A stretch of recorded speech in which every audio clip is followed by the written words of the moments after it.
जय हिंद। हमने आपको होमवर्क दिया था और एक समझाया था आपको। होमवर्क हमारा था जैसे 45, 46, 27 का एससीएफ ज्ञात करना है। हमने हल कर दीजिए और आप लोग को देखकर मिला लेना है। और एक था 35, 150, 100। ठीक, इसे भी हल कर दिया हमने। और एक था मेरा 200, 300, 400। इसका भी मैंने हल कर दिया है। अब आगे हम पढ़ेंगे भाग विधि। एससीएफ निकालना। तो भाग विधि में एससीएफ निकालना से लिखा है, भाग विधि से मौसा यानी एससीएफ निकालिए। हमें कोई भी संख्या दिया हो, पहले हम छोटी संख्या से आपको समझाते हैं। जैसे मान लीजिए हमें 3 और 5 दे दिया हो, 3 और 5 दे दिया हो और बोल रहा हो कि इसे भाग विधि से इसका एचसीएफ निकालिए। हमने फैक्टर विधि तो इसे बता ही दिया। जैसे फैक्टर विधि एक बार और समझा देते हैं। फैक्टर विधि क्या होता है कि इसका एलसीएम लेंगे और जो आता है उसको लिख देते हैं। 1 और 3 का हो गया और 5 का होगा, 1 और 5 होगा। ठीक, इसका एचसीएफ हमारा आ जाएगा 1 आ जाएगा, क्योंकि जो सब में कॉमन होता है वही लेंगे। ठीक, अब इसे भाग विधि कैसे करना होता है, तो जो अंक बड़ा होता है दोनों में उसे हम अंदर लेते हैं और जो छोटा होता है उसे बाहर रखते हैं। इतना समझ में आ गया? जो अंक बड़ा होता है उसे अंदर लेते हैं, जो छोटा होता है उसे बाहर रखते हैं। अब भाग विधि करिए। 3 का पढ़ा ऐसा पड़ेगा 5 से ज़्यादा ना हो। 3 दूना 6, ज़्यादा हो जाएगा तो एक बार में ले जाइए। 3 एक कम 3, 2 बचेगा। अब इसमें क्या करना होता है ना, जो हमारे शेष फल बचता है, शेष फल याद है ना, शेष फल, वह जो ये हमारा भाजक है, भाज्य जिसे हम भाग देते हैं, उसको हम इधर अंदर कर देते हैं। ठीक, अब देंगे 2 से भाग, 2 एक कम 2, फिर हमारा 1 बचेगा। ठीक है ना, अब इसको अंदर करेंगे, आ जाएगा हमारा 1 का पढ़ा ऐसा पढ़ोगे 2 बार में तो 2 1 2 यहाँ 2। ठीक, कट जाएगा।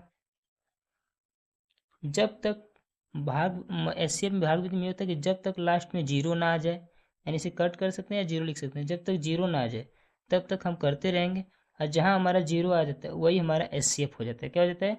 एचसीएफ। यानी हमने भाग विधि भी किया तो हमारा एचसीएफ कितना आया?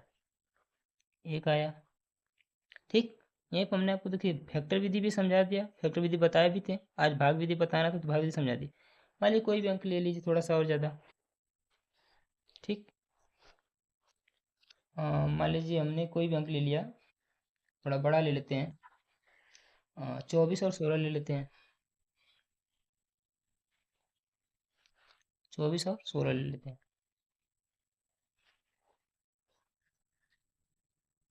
अभी थोड़ा छोटा छोटा अंक से लेके बता रहे हैं, फिर उसके बाद धीरे धीरे बढ़ते चले जाएंगे। 3 अंक का, 4 अंक का। 24 और 16 ले लिया हमने। ठीक, तो 16 क्या करेंगे हम बाहर रखेंगे और 24 को अंदर करेंगे और भाग देंगे। तो 16 का टेबल ऐसा पड़ेगा 24 से ज़्यादा ना होके, तो 16 दूना 32, ज़्यादा हो जाता है तो एक बार में ले जाइए और इसे घटा दीजिए। हम कहा देखते हैं 4 छोटा है तो बगल वाले से हासिल लेगा, तो यहाँ पर 14 हो जाएगा। 14 में से 6 जाएगा हमारा तो 8 आएगा। ठीक, अब यहाँ पे क्या है कि हासिल दे दिया है। ठीक, यहाँ पे एक बचा होगा तो एक होगा, तो यानी कट कर सकते हैं, जीरो लगा सकते हैं। अब हम क्या करेंगे, जो हमारा ये 8 आया शेष पर, ठीक ना, उसको हम 16 से भाग देना होगा। तो 16 अंदर करेंगे, 8 दूना 16, कट गया। हमारा एस कितना है? 8 आया। हमारा एस कितना आया? अब कुछ व्यक्तियों को डाउट हो तो इसे फैक्टर विधि भी कर सकते हैं। फैक्टर विधि में क्या करना होता है, हमने 16 है और 24 है, हमने बता चुका है कि पहले एलसीएम लेंगे सबका, 16 का अलग से एलसीएम लेंगे। जब एलसीएम लेंगे उसका आएगा 1 और 2 8 16, 2 चौके 8, 2 दूना 4, 2 एक कम 2। ठीक ना, 2 एक कम 2। अब फिर 24 है हमारा, 24 भी 1 से कटता है, फिर 2 से काटेंगे, 2 एक कम 2, यानी 2 से काटेंगे तो 12 में कट जाएगा। फिर 2 छक्के 12, फिर 2 3 6, फिर 3 से कट जाएगा हमारा। ठीक ना, ठीक, अब इनसे जो कॉमन होता है उसको हम लेंगे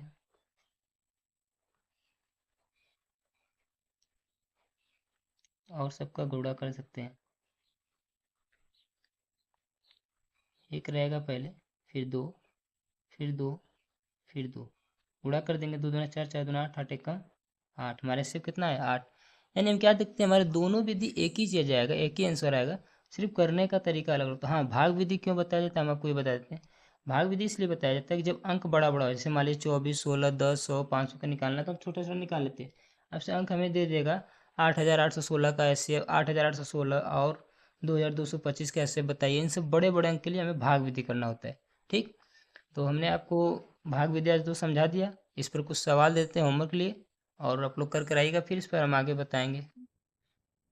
हमने आपको होमवर्क दे दिया 4, आप लोग को कर कराना है, भाग विधि करना है। किस विधि से करना है, भाग विधि से। देख लीजिएगा, आप लोग इसे भाग विधि कर कर आएंगे। हमने लिखा है भाग विधि से म स ज्ञात करना। ठीक, तो हमने भाग विधि और फैक्टर विधि दोनों समझाया, पर आपको भाग विधि करना है ना। तो हमें ये 4 लगा कर आना है आपको। हाँ, कल जब हम आपको बताने आएंगे तो इन चारों को हल कर कर दिखाएंगे आपको कैसे किया जाता है, क्योंकि आप पहले कोशिश कीजिएगा, नहीं आएगा तो फिर हम आपको कल कर कर दिखाएंगे। Thank you.